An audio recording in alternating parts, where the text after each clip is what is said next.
Central here. Hope you guys are having a wonderful day as always. So, by the time this video releases, it's going to have been a couple of weeks since my last upload, and there's a very good reason for that. Today, I'm headed to Florence, South Carolina, and I'm going to be boarding an aircraft to fly to Texas so that I can look at another airplane. Now, the airplane that I'm looking at is a kit that isn't complete yet, so my plan with this whole situation is if I decide to buy the aircraft, because I do need to look it over and make sure everything's squared away enough that I feel comfortable purchasing it and finishing the build. But if I decide to build this, I am going to take you guys along on the journey. Now, I know that there are a lot of content creators out there that are showing themselves building aircraft, and one thing that I found irritating about those videos is how much time they take explaining nonsense that you don't need to know about or advertising. I'm going to keep that stuff to a minimum or simply not do it.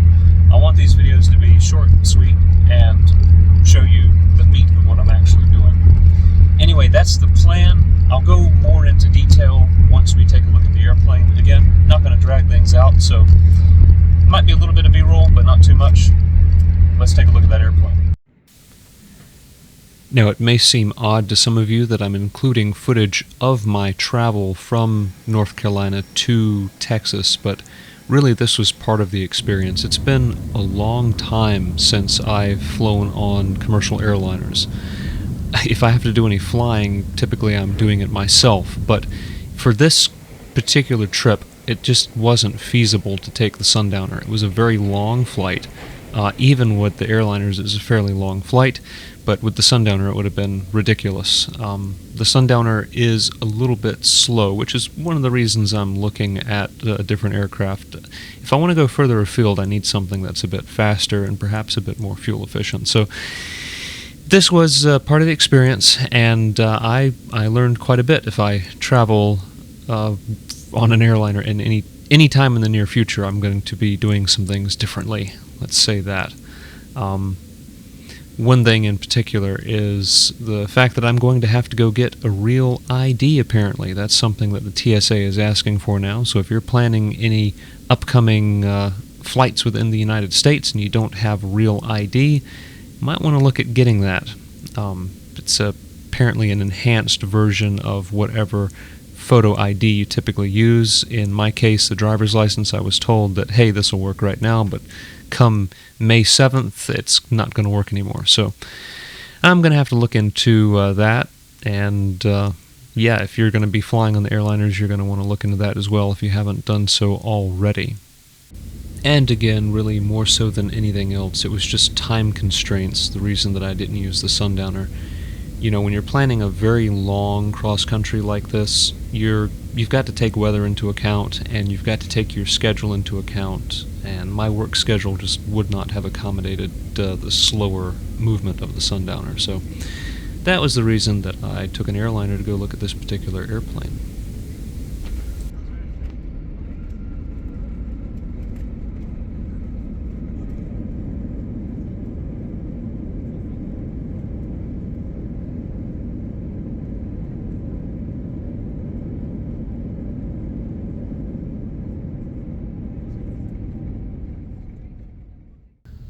So it's a little after 7:30 in the morning here in Texas. I'm going to try to keep my voice down. I don't want to disturb the other guests here at the hotel.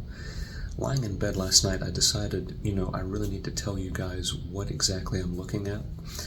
So the airplane that I'm here to take a look at is a Mustang Aeronautics, or Bushby Mustang, Mustang 2.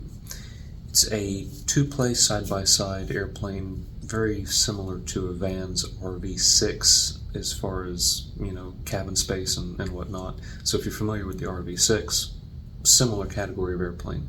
However, I believe that the Mustang 2 is just a little bit better. And the reason for that is the aerodynamics. It's just a very slick airframe. The Mustang 2 is, is based on the P-51 Mustang. So it's got a very similar wing profile. It's that laminar flow airfoil. The airfoil itself is considerably thinner than what you're going to find on a Van's RV.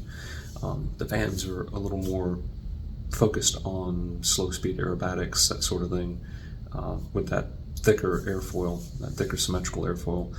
The Mustang obviously is aerobatic as well, however, primarily that thin laminar flow wing just gives you less drag. It allows you to fly faster.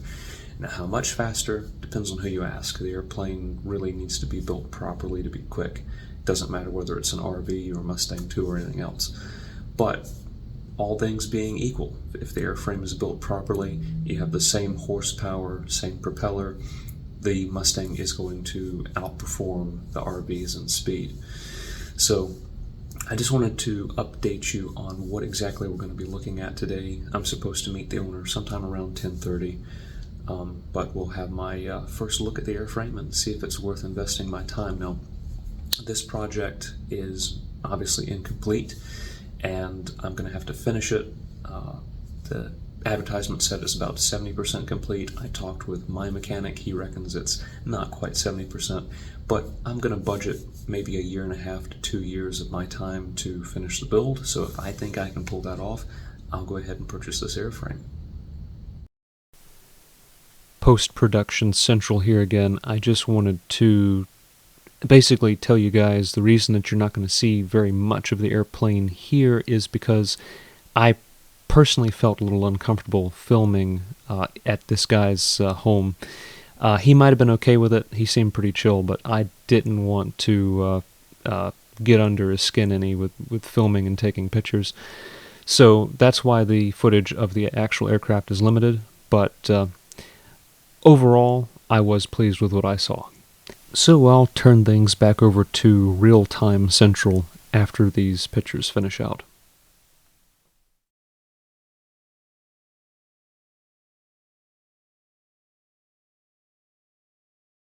So at this point, I have looked at the aircraft, and long story short, I'm satisfied with what I saw. I am going to go ahead and purchase the kit.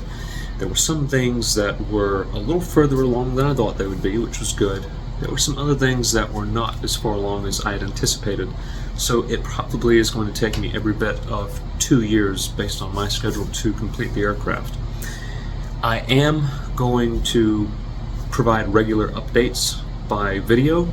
I'm also going to restart my Patreon page. There are some things that I'd like to do with this aircraft, and in order to do that, I am going to want to seek some financial support. The more support I get, the faster I'm going to be able to build the aircraft. I'm going to get it built one way or the other, but the more support I can get, the quicker it is going to be built. So I am going to be offering some perks on Patreon for those who assist with this project. I'm not going to go over those in this video. I'm going to have a separate video for that so that it's a little more concise and you guys can see what the actual rewards are going to be. But I'm planning on having at least 2, maybe 3 tiers, and there are going to be some perks to those who help support the project. Anyway, that's all I've got for this video. I think I'll let the video finish out with some footage from the Alamo. Since I was in Texas and in San Antonio, I decided to visit the Alamo. So I'll let the video finish out with that. But until next time, thanks for watching.